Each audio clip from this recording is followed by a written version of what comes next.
Jadi untuk buku besar sendiri, di sini saya akan jelaskan sedikit mengenai buku besar. Pengertian dari buku besar sendiri itu suatu kumpulan akun-akun yang digunakan untuk meringkas transaksi yang telah dicatat dalam jurnal.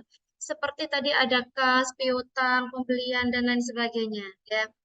Buku ini berisi tentang perkiraan-perkiraan yang mengikhtisarkan pengaruh adanya transaksi keuangan terhadap perubahan sejumlah akun. Ya. Nah, dalam buku besar itu ada posting ya, akun-akun dari jurnal ke buku besar ya. Artinya kegiatan memindah bukukan jurnal pada buku besar itu disebut posting. Oke. Buku besar itu ada 4 macam. Ada yang bentuk T, umumnya itu disebut T-form ya. Terus yang kedua bentuk skontro atau 2 kolom. Yang ketiga bentuk stafel atau 3 kolom. Yang keempat bentuk saldo rangkap atau 4 kolom. Kalau buku besar bentuk T, itu merupakan salah satu bentuk yang paling sederhana karena bentuknya itu kayak huruf T. Isinya itu cuma ada debit sama kredit. Terus bentuk fungsinya juga buku besar ini cukup sederhana dan mudah. Nama akunnya diletakkan pada sisi kiri atas dan kode akun diletakkan pada sisi kanan atas. Jumlah akun dan transaksi yang dicatat berbeda-beda untuk setiap perusahaan, ya, tergantung pada jenis perusahaan dan jenis transaksi yang terjadi dalam satu periode. Kesamaannya yaitu format tanggal, debit, kredit, dan nama serta nomor akun dan total akhir jumlah. Contoh dari buku besar bentuk T itu bentuknya seperti ini. Ya. Ini bentuk kosongan, ini contoh bentuk isian. Jadi di sini untuk akunnya ditulis ya di sini ada nama akun kas tunai. Ada yang namanya kas bank, ya kas di bank. Terus kode akunnya juga ditulis di sisi kanan atas ya, kode akun atau nomor akun ya. 1001. Terus di sini cuma ada 2, bentuknya kayak T ya. Ambil garis vertikal dan horizontal. Debit di kiri, kredit di kanan. Paling bawah sendiri kalau sudah ditulis semua harus ada total. Ya, ini bentuk buku besar T-form. Ini ada contoh kas masuk atau kas tunai, ada contoh piutang usaha, ada contoh pendapatan. Nah, ini ya. Terus ada lagi bentuk skontro atau 2 kolom. Ya, jadi biasanya disebut dengan 2 kolom karena nanti ada beberapa kolom yang harus diisi. Jadi skontro sendiri artinya adalah sebelah atau dibagi 2 yaitu kanan dan kiri atau debit dan kredit. Fungsi dari buku besar bentuk skontro cukup penting dan sering digunakan dalam perusahaan.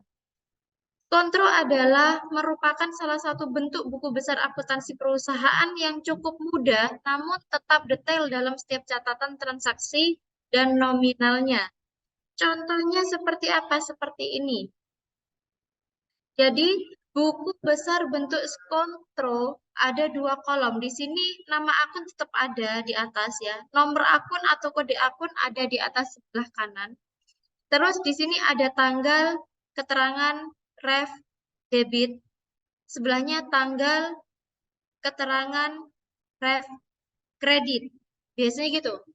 Jadi di sini untuk keterangan yang awal itu debit, keterangan yang kedua adalah kredit. Seperti itu ya. Terus ada lagi bentuk stafel atau 3 kolom ya. Buku besar bentuk stafel berkolom saldo tunggal biasanya digunakan dalam perusahaan yang memiliki banyak jumlah transaksi. Kolom saldo digunakan untuk menuliskan hasil setelah terjadi transaksi debit atau kredit. Ya. Ini akan lebih memudahkan jika jumlah transaksi yang terjadi banyak dalam satu periode. Contohnya seperti apa? Seperti ini. Pembedanya apa? Di sini debit, kredit, dan saldo. Tanggal keterangan ref debit, kredit, dan saldo masing-masing satu kolom. Bedanya sama yang dua kolom tadi. Itu tanggal keterangan ref debit, terus tanggal keterangan ref kredit. Kalau ini tanggal keterangan ref cukup satu kali aja, terus nanti dilanjut debit, kredit, ditambahi saldo. Kayak gitu ya. Ini stafel 3 kolom, biasanya sering dipakai oleh perusahaan. Ya. Dan yang terakhir itu, lah ini ada contohnya ya, contohnya seperti ini.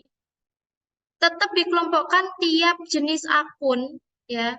Terus nanti dicatat postingannya apa aja, sesuai sama jurnal, dimasukkan ke kredit atau ke debit. Jadi yang kalian perhatikan dimasukkan ke debit atau di kredit, itu kasnya, jangan sampai kebalik ya. Contoh di sini penerimaan piutang, kasnya bertambah, berarti kasnya ditaruh di debit. Kalau jurnalnya itu kan kas pada piutang dagang, kan gitu ya. Penerimaan piutang itu jurnalnya kas pada piutang dagang, kas di debit, piutang dagang di kredit. Nah, untuk menulis buku besarnya di sini kita lihat dari akunnya. Akunnya ini masuk ke debit atau kredit kalau penerimaan piutang. Silakan dicatat di sini ya, masuk di debit, habis itu dijumlahkan di saldo. Ya. Di sini tertera atasnya saldo ini 5 juta. 5 juta ini modal dari perusahaan atau saldo akhir. Kalau nggak ada saldo akhir, ditulis kosong.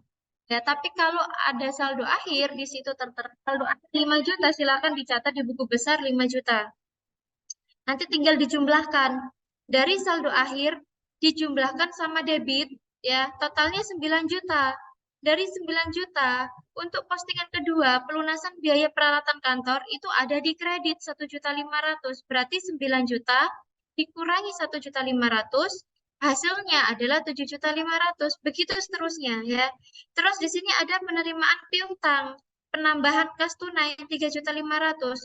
7.500.000 ditambah 3.500.000 dimasukkan ke saldo, totalnya 11 juta. Ketambahan lagi penjualan tunai debit 2 juta ya, saldonya itu totalnya 13 juta. Begitu seterusnya ya. Jadi dikelompokkan kas tunai, piutang sendiri, persediaan sendiri, terus nanti ada pembelian sendiri, pengeluaran kas sendiri dan lain sebagainya. Ini namanya besar ya, dalam bentuk stafel atau 3 kolom. Dan yang terakhir ada buku besar bentuknya saldo rangkap ya, atau 4 kolom. Pengertian dari buku besar ini sendiri itu bisa diartikan stafel berkolom ganda ya. Bentuk yang menyerupai kolom saldo tunggal, cuman bedanya ya, nanti untuk debit kreditnya itu ada 2 kolom. Kayak gitu ya. Nah, di sini seperti pernyataan di baris kedua yang membedakan dari bentuk stafel berkolom tunggal hanyalah dalam kolom saldo dibagi menjadi 2 kolom, yaitu kolom debit dan kolom kredit. Contohnya seperti apa? Seperti ini. Nah, ya. Jadi teman-teman harus bisa membedakan. Oh, stafel 4 kolom berarti debitnya ada 2, ya. Kreditnya ada 2. Tanggal keterangan ref debit, kredit. Nah, saldonya dibagi debit sama kredit. Kalau yang stafel 3 kolom tadi nggak ada debit sama kreditnya, tapi langsung ke saldo. Seperti itu ya. Nama akun, nomor akun atau kode akun tetap harus dicatat ya. Nah, terus jenis-jenis buku besar sendiri di sini ya, itu ada buku besar umum dan ada buku besar pembantu. Untuk buku besar umum sendiri ya, ada cara-cara yang harus dilakukan dalam pembuatan buku besar akuntansi. Yang pertama, sediakan template atau format buku besar. Bisa secara manual, bisa pakai Excel. Nah, kalian harus menentukan pakai buku besar yang mana. yang bentuknya apa? Bentuk T, bentuk skontro, stafel 3 kolom, atau stafel 4 kolom. Ya. Terus masukkan entry jurnal sesuai dengan tanggal dan kolom transaksi. Ya, sudah dibuat jurnalnya, dimasukkanlah ke buku besar. Tadi teman-teman sudah menjawab latihan soal dari tanggal 1 sampai tanggal 30. Jurnalnya sudah selesai semua. Nanti tinggal dimasukkan ke buku besar. Kayak gitu. Tulis saldo awal akun pada kolom buku besar yang dapat diambil dari laporan neraca akhir tahun. Kalau di situ tertera ada saldo awal atau saldo akhir, ya silakan dicatat. Kalau nggak ada, ya dikosongin. Terus isi keterangan transaksi, tulis nomor referensi sesuai dengan jenis jurnal, masukkan nilai transaksi pada kolom debit ataupun kredit. Ya, jumlahkan saldo dari tiap transaksi untuk memperoleh saldo akhir di buku besar. Nah, contohnya di sini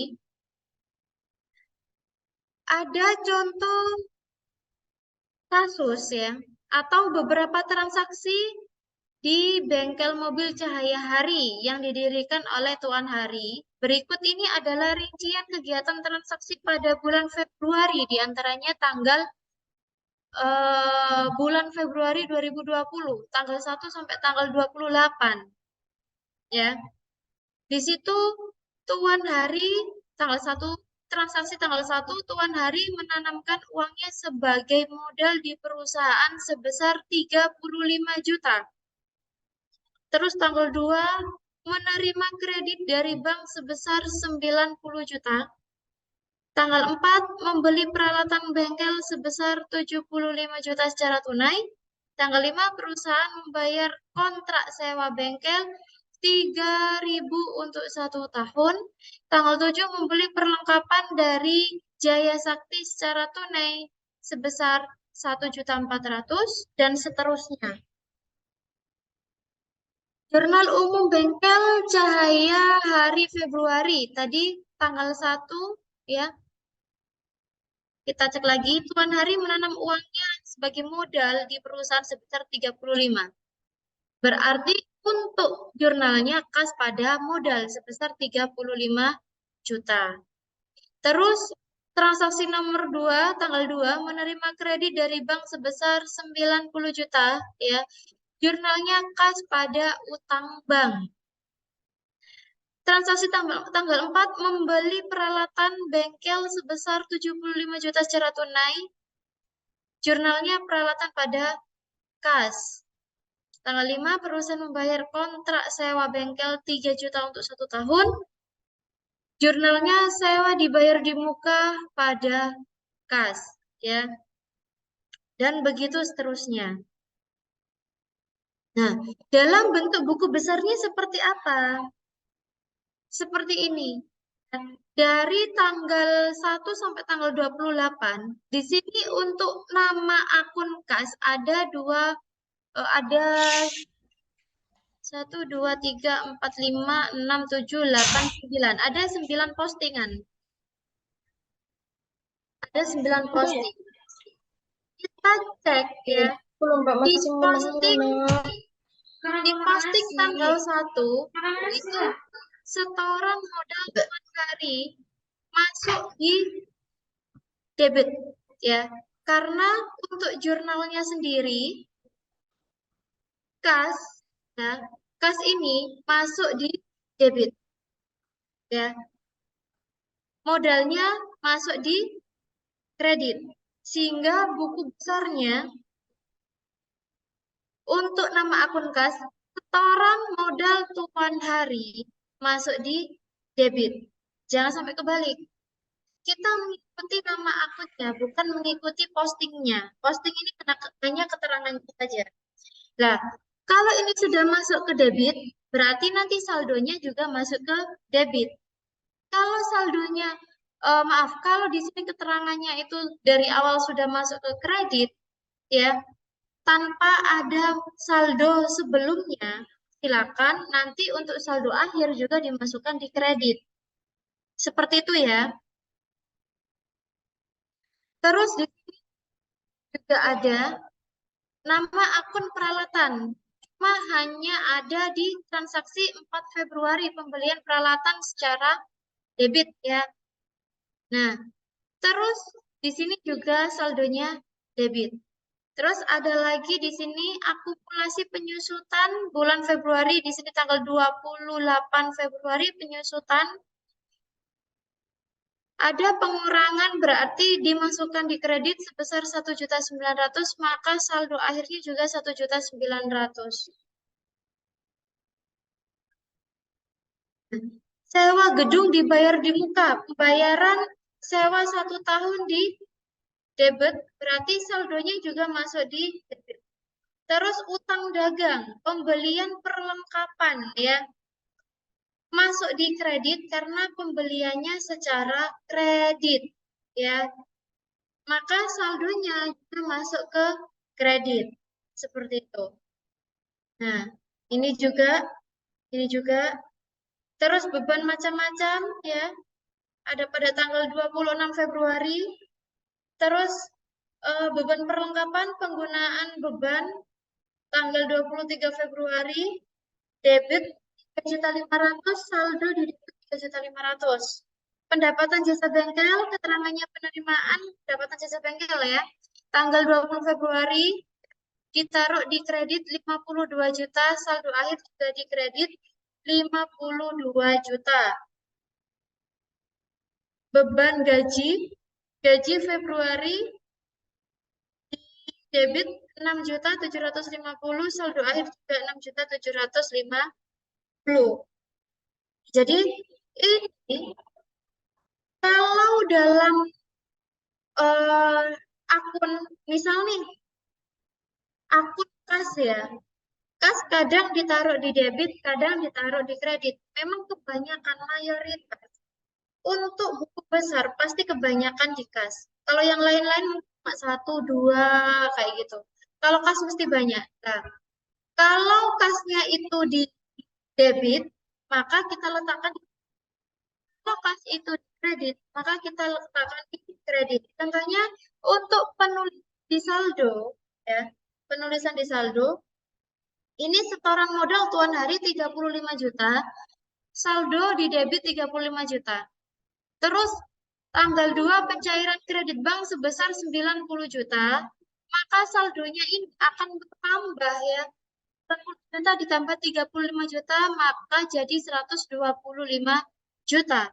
Terus tanggal 4 itu ada pembelian peralatan di kredit. Berarti 125 ini dikurangi 75 juta, jadi sisanya tinggal 50 juta. Ya, kalau tanggal 5 ada pembayaran sewa gedung, berkurang lagi nih kasnya 3 juta. Sisanya tinggal 47 juta untuk saldonya. Tanggal 7 Februari ada pembelian perlengkapan, berkurang lagi kasnya 1.400.000, sisanya tinggal 46.500.000. Terus tanggal 20 itu ada pendapatan, bertambah kasnya 52 juta, maka dari 46 ditambah 50 juta, jadi 600. Lalu pembayaran gaji dan upah, di sini ada pengurangan kas 6.750, maka saldonya juga akan berkurang ya, dari 97.600 jadi 90.850.000. Terus ada pembayaran macam-macam 2.200, kurang lagi saldonya menjadi 88.600. Pembayaran angsuran bank berkurang lagi kreditnya 6 juta menjadi 82.600. Seperti itu. Nah, Cukup, Bu. Oke, kalau gitu saya akhiri pertemuan hari ini ya. Saya akhiri. Wassalamualaikum warahmatullahi wabarakatuh. Waalaikumsalam warahmatullahi wabarakatuh. Ibu. Ingin cepat kerja atau kuliah sambil kerja? Bisa daftar dari rumah dan bisa belajar dari rumah. Dapatkan beasiswa pendidikan sampai dengan 100%.